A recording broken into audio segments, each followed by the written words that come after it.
Bonjour, bienvenue dans Incorporer, le podcast qui va t'aider à plus habiter ton corps et à mieux vivre ta vie.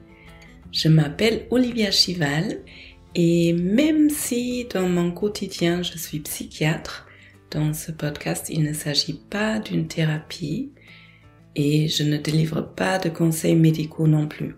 Ce podcast il est simplement là pour vous transmettre des outils et des informations pour que vous puissiez aller mieux dans votre vie. Bienvenue dans cet épisode, c'est épisode numéro 50. C'est incroyable, 50 épisodes incorporés déjà. Alors c'est un tout petit peu triché parce que tout au début il y avait 24 épisodes de calendrier de l'Avent qui étaient vraiment très courts. Et pour cet épisode, du coup, je me suis dit que ça pourrait être chouette que je me présente et que je vous raconte un peu l'histoire, comment je suis arrivée là, pourquoi je fais ce podcast un peu plus en détail, comment j'ai trouvé tous ces outils et qu'est-ce qui fait que j'ai envie de les partager. Parce que j'ai l'impression qu'on n'est jamais là où on est pour rien, il y a toujours une raison. Et quand je pense à comment ça a commencé, par exemple, une des situations qui me vient en tête, c'était tout au début de ma formation de thérapie sensorimotrice. Je me vois dans la salle avec les autres participants et je me rappelle plus trop ce qui s'est passé. Je crois qu'on s'est entraîné entre nous et je viens de vivre une situation un peu compliquée avec une collègue. Et il y a Henk devant moi, j'ai fait ce premier niveau aux Pays-Bas et Henk c'est un collègue néerlandais qui me regarde et qui me dit « Ah bon Olivia, les émotions c'est compliqué ». Je me souviens juste ça et ça me fait encore des frissons parce qu'à l'époque les émotions pour moi c'était, je crois que je savais même pas vraiment ce que c'était, ça me faisait peur et j'étais perdue. Il y avait beaucoup de choses qui étaient dans l'inconscient. Au départ, je suis allée chercher cette formation pour trouver des outils et au final, ce que j'ai trouvé, c'est quelque chose qui m'a complètement bouleversée dans un bon sens, quelque chose qui a transformé la façon dont je vis dans ce monde. Voilà, et cet épisode va tourner un peu autour de ça, comment je suis arrivée à trouver ces outils et du coup, c'est en même temps aussi l'histoire de mon chemin de guérison que j'ai envie de partager avec vous. Et juste avant de me lancer là-dedans, j'aimerais bien vous remercier que vous prenez le temps de m'écouter, vous remercier de revenir, remercier ceux qui ont partagé ce podcast et un grand merci pour tous ces commentaires, tous ces retours que je reçois. Pas forcément toujours là où je les attends, mais chaque commentaire et chaque retour est vraiment tellement précieux pour moi et m'encourage aussi à continuer à faire ce travail. Donc, si vous appréciez ce podcast, si vous y trouvez des choses qui sont intéressantes pour vous et qui vous aident, continuez à m'écrire, à faire des commentaires, à partager et aussi à me dire ce qui est intéressant pour vous et comment je peux vous accompagner au mieux. Voilà, et avec tout ça dit, c'est parti pour l'épisode. Alors, la vraie histoire, je pense qu'elle a commencé avant mon burn-out, après mes 10 années à l'hôpital, parce que c'est vraiment là où j'ai commencé à trouver les outils qui ont commencé à changer tout dans ma vie. Mais pour que vous puissiez comprendre, je vais commencer plus tôt, juste pour vous dresser un peu l'image. J'étais une enfant qui avait de l'eczéma et j'avais de l'eczéma sur tout mon corps depuis mes 6 mois, je pense, pendant toute mon enfance. C'était vraiment très dominant dans ma vie et j'ai des photos de moi où j'ai la tête vraiment toute ronde et je suis emballée dans des bandages. Je ressemble à une mumie en fait et j'ai la tête toute ronde parce que j'ai déjà pris de la cortisone toute petite. Donc ça a commencé comme ça. Et puis pendant toute mon adolescence. Je pense que j'étais assez malheureuse, mais sans forcément me rendre compte. Je me rappelle que pendant mes études, il y avait des situations où c'était assez compliqué dans des relations, mais pareil, je comprenais pas trop pourquoi. Et à l'époque, la mère de mon copain de l'époque, pendant mes études, elle m'avait déjà dit peut-être ce serait intéressant que tu vois une psychologue ou un psychologue pour voir un peu, parce que avec tout ce que tu as au niveau de la peau, mon eczéma, au niveau des allergies, puis des moments où je me sentais pas bien, et à ce moment-là, je savais même pas ce que c'était la psychologie. Je me souviens avoir vu pendant une cure pour l'eczéma, j'avais vu une psychologue et c'était étrange, tout ce qu'elle m'a raconté. Je me souviens de cette séance, j'ai pas compris grand-chose. Ça avait l'air sur le fond un peu intéressant, mais ça m'a pas vraiment parlé. Et en même temps, j'ai déjà commencé à méditer à l'âge de peut-être 15 ans. J'avais la chance d'avoir fait un voyage avec le lycée. J'étais sur un lycée catholique et il y avait un prêtre qui, pendant un voyage de quelques jours, nous a fait faire un voyage mental. Bon, c'était très catholique. On est parti dans l'imaginaire en Israël et on a vu Jésus marcher sur l'eau, mais c'était une toute première approche d'une méditation et ça m'a pas quitté depuis. J'ai commencé à explorer, à méditer très jeune, c'était une grande chance et en même temps, je me souviens, j'avais toujours besoin de bouger mon corps. Autant j'étais nullissime au sport pendant le lycée, autant à la maison, je me souviens que j'essayais tout. J'essayais la course à pied, la corde à sauter dans le jardin, des cours de gym avec des livres dans ma chambre. J'avais toujours besoin d'extérioriser une certaine tension. Et puis quand j'ai commencé à travailler en psychiatrie, c'est là où je me suis dit, bon, je travaille en psychiatrie, ce serait bien que je fasse un vrai travail sur moi. Donc j'ai commencé une analyse qui a duré 8 ans. Il faut dire que pendant 5 ans, je pense que c'était une sorte de soutien. Et les 3 dernières années, je me suis vue devenir de plus en plus malheureuse. Et j'avais vraiment l'impression que cette forme de thérapie, elle n'allait pas m'amener plus loin. Du coup, à un moment donné, j'ai arrêté pour aller chercher autre chose. Mais juste avant, en fait, le vrai voyage, il a commencé juste avant. J'ai vu une amie à moi changer sur une année, devenir beaucoup plus stable, plus posée à l'intérieur d'elle. Et un jour, je lui demandais, mais tu fais quoi là? Parce que depuis une année, je te vois vraiment changer, tu es vachement mieux là dans tes émotions, dans ta façon d'être. Et elle me dit, eh bien, c'est ce yoga dont je te parle. Et moi, ça faisait déjà quelques années que j'ai essayé de trouver une façon de faire du yoga qui était satisfaisante pour moi. Mais en fait, je ne trouvais rien qui me convenait vraiment. J'avais déjà fait une retraite vipassana à l'époque et j'adorais méditer et ça me faisait beaucoup de bien, mais il me manquait toujours le lien avec le corps. Je faisais beaucoup de capoeira à l'époque, mais pour moi c'était très dissocié, c'était soit je fais à fond du sport, soit je suis très immobile et je médite, et j'avais besoin de trouver quelque chose qui lie un peu les deux. Et quand mon ami m'a parlé de cette forme de yoga qui apparemment faisait vraiment bouger quelque chose, j'ai essayé dans cette école d'un hatha yoga très traditionnel, et à la première séance, je me suis rendu compte que waouh, ça, là, j'ai vraiment trouvé un outil ultra puissant. J'ai senti les énergies changer à l'intérieur. C'était vraiment un yoga qui liait les deux. Autant on était très concentré, et plus tard on est allé dans des états de méditation très poussés, autant il y avait un lien avec le corps. Du coup, j'ai commencé à pratiquer du yoga de façon très régulière, et une année après, j'ai pu quitter l'hôpital suite à un énorme burn-out, mais je suis sûre que ce yoga, il a commencé à m'aider à prendre de la conscience sur il y a un gros truc qui va pas et tu as besoin de mettre en place un changement.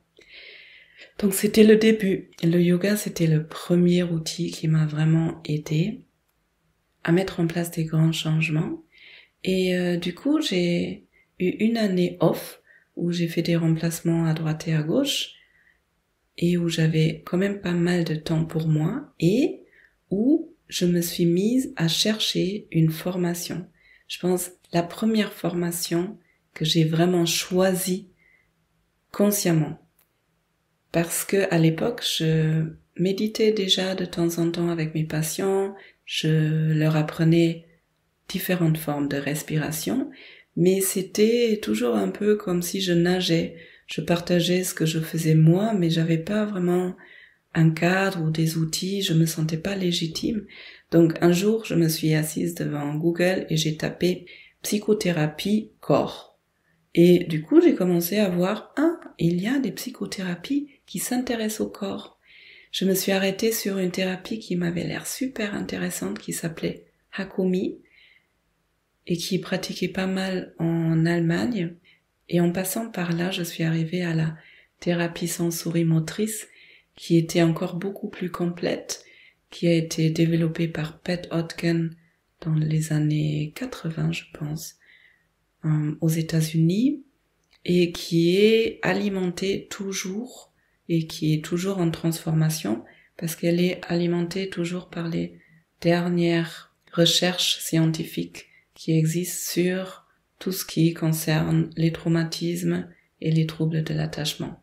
Et donc j'ai commencé mon premier niveau aux Pays-Bas à l'époque. Et c'est là où, au départ, je suis allée pour chercher des outils pour être meilleure thérapeute. Et ce que j'ai trouvé, c'était largement au-delà des outils. Cette formation a commencé à transformer la façon dont je vivais dans le monde. Comme le premier niveau traite surtout les traumatismes, pendant cette année et demie, je pense, aux Pays-Bas, j'ai commencé à apprendre ce que c'est les vraies ressources, comment réguler ses émotions, et j'ai commencé à mettre des mots sur des choses qui étaient dans l'inconscience pour moi et sur ces mal-être à l'intérieur. À l'époque, je somatisais beaucoup encore. C'était peut-être plus trop de l'eczéma, mais j'étais souvent malade, je me suis blessée souvent en faisant du sport. Et j'ai commencé à réaliser que peut-être il y avait des traumatismes derrière tout ça. Donc entre le yoga et cette formation, j'ai commencé à me sentir plus stable et j'ai commencé à comprendre qui j'étais, pourquoi je réagissais de certaines façons, mais surtout, j'ai commencé à apprendre à mieux gérer mes émotions dans le quotidien. À un moment donné, du coup, j'avais envie d'ouvrir un cabinet. J'en avais marre de remplacer tout le temps à droite et à gauche. Et j'ai commencé à pratiquer la thérapie sensorimotrice, du coup, en me sentant plus légitime, en ayant des vrais outils et en ayant expérimenté sur moi-même. J'avais envie de pratiquer ça avec des réelles personnes, avec des patients. Donc j'ai commencé dans un cabinet en libéral et malgré tout ce que j'ai déjà commencé à changer, j'ai fait une belle dépression, une grande dépression. Et quand j'étais vraiment au plus profond de cette dépression, au moment où j'ai décidé en gros de continuer à vivre sur cette terre, je me suis dit, soit tu changes quelque chose profondément, soit c'est pas la peine. Et à ce moment-là, je me suis remise à chercher et j'ai trouvé le concept de l'autocompassion de Christopher Germer et Christine Neff.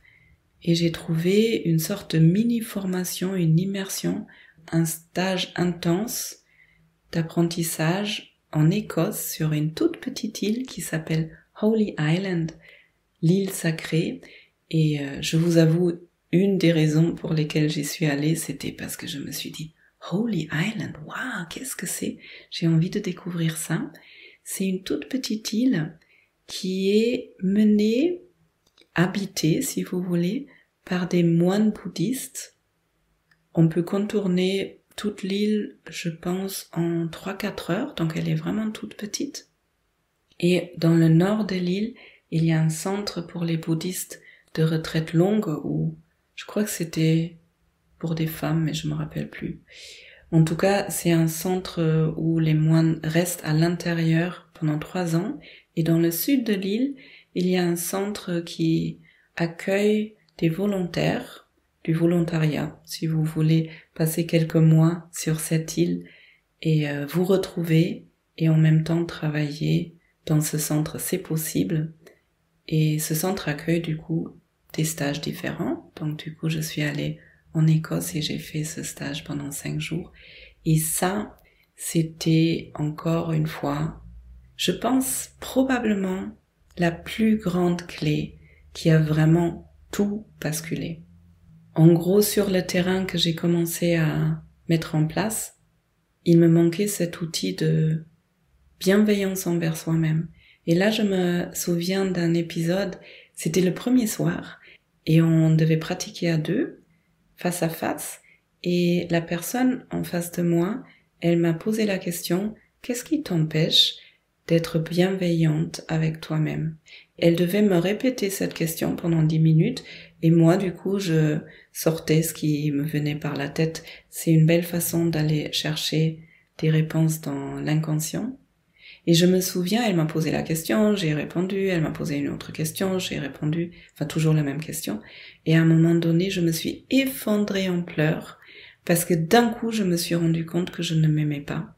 Et je vois encore le visage de Karina en face de moi qui était assez choquée, je pense, et touchée aussi parce qu'elle s'attendait pas à ça et moi non plus. Mais c'était une réelle prise de conscience. Et ces 5 jours de stage m'ont transformée. Peut-être un peu comme toutes les autres transformations, mais là, c'était la clé qui me manquait. Et ensuite, je me suis entraînée avec des cercles de méditation 1 fois par semaine via Zoom sur plusieurs années. Et c'était loin avant le Covid. Et c'est à l'époque que j'ai expérimenté que, waouh, on peut faire des cercles de méditation via Internet. C'était fou. À peu près en même temps, j'ai découvert Jack Kornfield et Tara Brach, ces 2 bouddhistes. Je crois que Tara Brach, elle est aussi psychologue ou au moins psychothérapeute. Jack Kornfield, il est surtout bouddhiste, je pense. Il a écrit des super livres qui sont, j'étais morte de rire, qui sont hyper rigolos.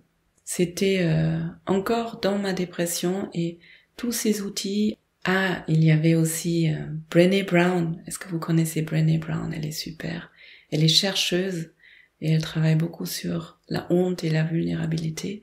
Bon, bref, j'ai écouté beaucoup de livres audio à l'époque et tout ça, ça m'a vraiment aidé de sortir de cette dépression. Voilà, ça fait quelques années maintenant, tout ce parcours et ce dont je me rends compte, c'est que avec tous ces différents outils, ces différentes pratiques, j'ai trouvé une forme de sécurité à l'intérieur de moi qui n'existait pas auparavant. Je sais maintenant trouver un vrai refuge à l'intérieur de moi. Quand je me sens perdue, au lieu d'aller chercher du soutien auprès d'autres personnes, chose que je faisais souvent avant, et souvent ça ne marchait pas et je me suis retrouvée dans du désespoir, et bien maintenant, quand je me sens perdue, je vais chercher de la stabilité et du soutien à l'intérieur de moi. En quelque sorte, j'ai l'impression d'avoir incorporé une nouvelle façon d'être, une nouvelle façon de réagir à des choses qui se passent à l'extérieur, et d'où ce nom incorporé pour ce podcast. Au final, je trouve que le chemin, il s'arrête jamais. Je suis toujours à la recherche d'outils, de pratiques, de théories qui m'amènent plus loin. Et sauf que maintenant, j'ai traversé tout un chemin et j'ai envie de partager tout ce qui est possible, tout ce qui était possible pour moi. J'ai envie de rendre tous ces outils plus accessibles. Voilà mon parcours, un bout de ma vie et mon chemin de guérison. J'espère que ça vous a inspiré, peut-être ça vous donne de l'espoir aussi de voir que tout ça c'est possible, qu'on peut guérir d'un burn-out, on peut guérir d'une dépression, on peut se transformer, on peut apprendre à être plus fort, à trouver des ressources à l'intérieur de soi. Et ce que je souhaite, c'est que ça vous inspire à trouver votre propre chemin. Il n'y a pas un chemin pour tous. L'important, c'est qu'on se mette à chercher parce que celui qui cherche va trouver. Et il y a tellement de belles ressources dans ce monde. Il y a tellement de belles personnes avec des parcours hyper impressionnants qui peuvent nous guider et qui peuvent nous donner la motivation d'aller se confronter à ses propres difficultés pour trouver des moyens de les résoudre, de les guérir. Si vous voulez me faire un retour, c'est avec grand plaisir. Si vous avez envie de partager votre histoire, vos ressources, vos outils, vos belles découvertes, partagez-les. Venez sur mon compte Instagram et écrivez-moi sur le post de la journée si vous voulez. Vous pouvez toujours partager cet épisode à vos amis, à votre famille, à des collègues, si vous avez l'impression que ça pourrait les aider. Et comme d'habitude, si vous voulez soutenir mon travail, si vous avez envie de continuer à m'écouter, appuyez sur le pouce vers le haut sur YouTube et écrivez un commentaire sous l'épisode. Ça permet à plus de personnes de le trouver. Je vous souhaite maintenant une très belle journée, une belle soirée. Prenez bien soin de vous et à bientôt!